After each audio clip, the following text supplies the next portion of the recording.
Join me as I teach you how to draw the anatomy of the upper leg, the tricks of force and how it moves through that upper leg, gesture drawings and how the anatomy actually fits in there.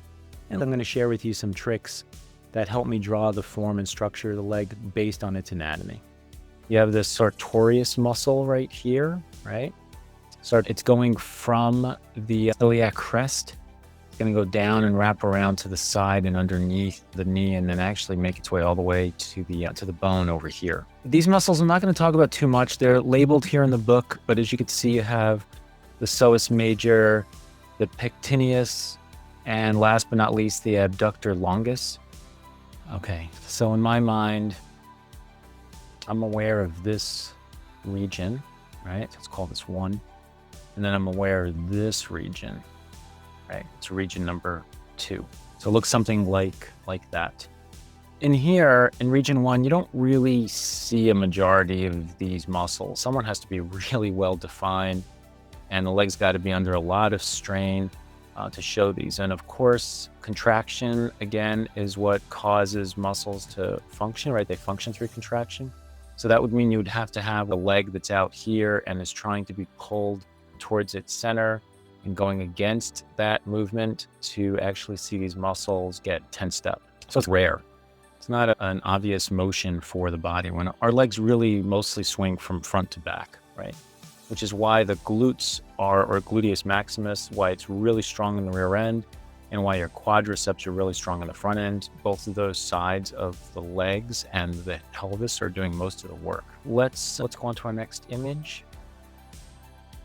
Okay, so this is just a reminder more than anything of the rhythms of the leg. This is in the front view, a representation of outside thigh. You'll see me O for out, I for inside, and O for outside. Right now, of course, we're working through this area right here. So it's mostly outside thigh, right? Outside thigh driving its way into the inside knee, right? And how all those muscles work. Again, you can see the sartorius here, right here, pulling its way from the iliac crest and sweeping down and around. It'll make its way all the way down over here to the tibia.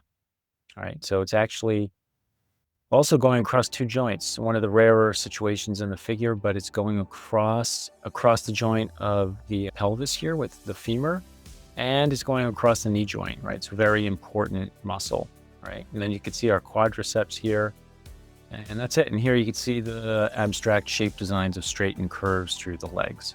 Okay, here is a figure drawing of mine showing those muscles in action. So you can see you've got the 1, 2, 3 of the quads. So the quadriceps, by the way, in case you're wondering, like, why is it called quad? Most of you probably know that quad means 4. There is another muscle underneath the center muscle of the quads that is hidden, right? It's not a superficial muscle. So although it's called the quadriceps, you really see only these primary 3, these more superficial muscles. You can see the sartorius in here, and again, how important it is. It's like pulling its way all the way down to over here, up from over here on the pelvis, right? We got the iliac crest going across from here to here, right? And that gives us the crotch. And then you can see the muscles in region number 1. And then you've got your region 2, which is the up region, right? Over here, okay? Oh, and over here, you can see I wrote a note about angle. Keep in mind the angle of the quadriceps, the outside is higher than the inside is. And that angle is, in essence, one of the things that anatomically helps us move from the outside thigh to the inside knee. All right, let's see, last image. So going back to the sartorius. The sartorius, besides the fact that it really helps us divide the 2 regions, region 1 and region 2, as we talked about before, I also use it very often to help me present form. So here is a drawing of a tube. Here's where the iliac crest would be. The sartorius is coming off of that. I'll use it to move over and around the thigh. So notice this little indent here, right? This really helps you define, the sartorius really helps you define section A from section B in space, with A being closer to us and B being further back, right? So you'll see this indent on the inner thigh, and the reason for that is the sartorius is coming up from down here, coming up and over and crossing this region of the upper leg, right? So super important moment, right? You can see it here as well, right? Here's that indent, right? And the sartorius would be coming up, over, down, and around, and on the inside side view of the leg, and then over to the tibia, right? While all that is happening, we have structure. I still have this concept in my mind of straightened curves, right? And how they connect with one another. So this would be a normal, like, front view. And here we have the perspective of those shapes, and keeping in mind that there's form happening at the same time. Okay. So remember the sartorius, you got the 3 major muscles of the quadriceps, but you got these 3. Wanted to note while we're here, notice how they are somewhat, let's use this drawing. Notice how they are teardrop shaped in a sense, like this, right?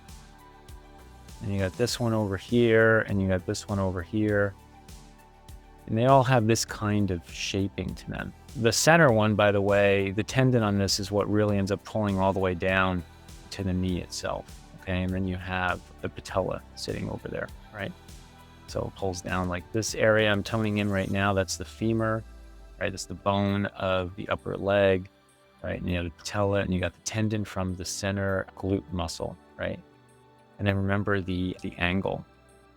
So the outside one is going to be over here, is higher. The inside one is lower, and that creates force going from the outside thigh to the inside knee. Okay.